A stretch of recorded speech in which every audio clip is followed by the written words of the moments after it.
Pierrick! Ouais. Eh, elles sont pas un peu hautes là les pommes de terre, faudrait pas les buter? Ouais, bah, c'est vrai, ouais.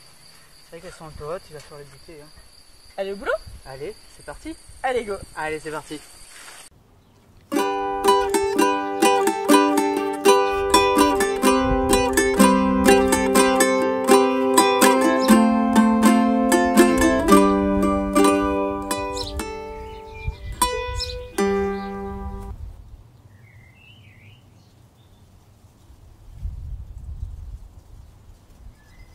C'est parti, je t'attends là. On monte la terre là sur les pommes de terre. Mais il n'y a pas de terre là. Ah bah ouais, c'est vrai. Bon, on fait comment alors? Bon, allez, donne-moi ça. Et la tondre, il y a plein d'herbes. S'il te plaît, il manquait le mot Ah, magique. pardon, s'il te plaît.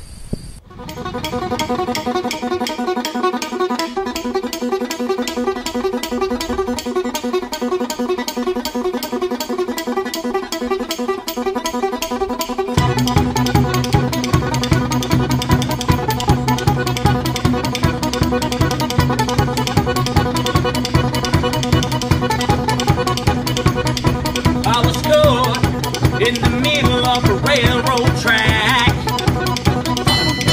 Moved around and I knew there was no turning back. My mind raced and I thought, what could I do? And I knew there was no help from you. Sound of the drums beating my heart. The thunder of guns tore me apart. You've been thunderstruck. Nous revoilà donc après 2 mois d'un été très chaud et très sec, pendant lequel on n'a pas arrosé une seule fois les buttes de pommes de terre. Et du coup, on a pu les buter qu'une fois parce qu'en fait, l'herbe était déjà grillée, déjà mi-juillet.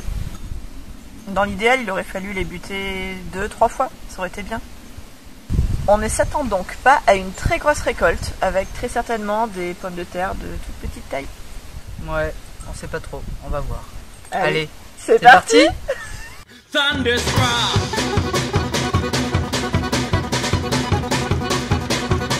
Went down the highway, broke the limits, we hit the town.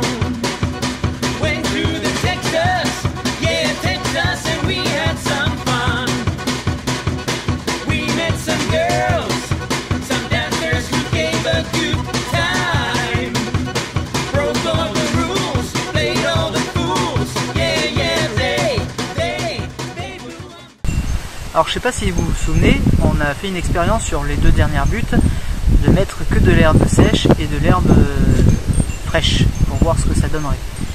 Et en fait... Ben, le résultat est quand même peu concluant. Les plants ont mis longtemps à sortir, beaucoup plus que dans les autres buttes, et les plants étaient quand même relativement chétifs. Et c'est marrant parce qu'avec les dernières pluies de ces derniers temps, bah, il y en a quelques-uns qui sur ces buttes sont repartis alors que sur les autres, pas du tout. Donc on va voir le rendement, on va ramasser, on va bien voir. Surprise!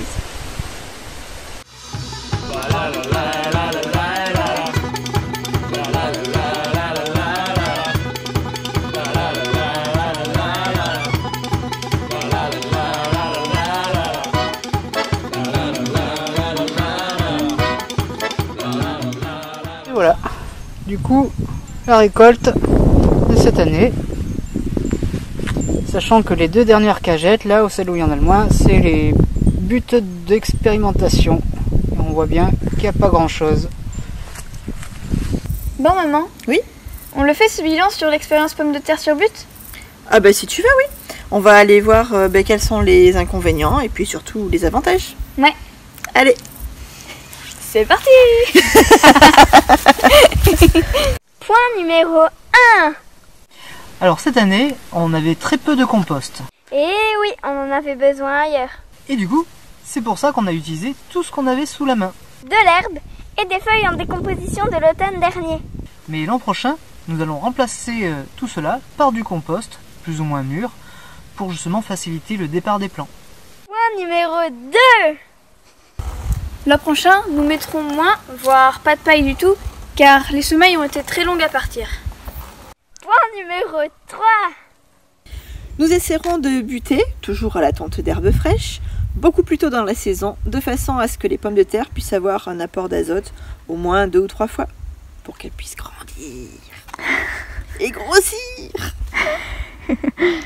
Et si on parlait des avantages maintenant?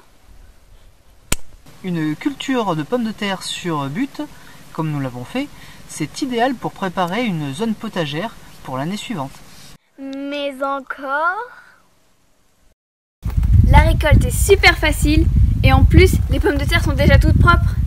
Ah oui, ça c'est chouette. Comme on a récolté beaucoup de petites pommes de terre, on a tout simplement nos semeilles déjà pour l'an prochain. Good idea. Et en français? Bonne idée. Et enfin, faire des zones de culture à mi-ombre, c'est peut-être une solution par rapport au fait qu'il va y avoir des étés de plus en plus chauds et secs. Ah oui, il va sans doute falloir repenser le potager de nos grands-parents. À l'ombre, c'est mieux. Oui, beaucoup mieux. N'est-ce pas mes petits moutons? Le mouton qui dit non. Non.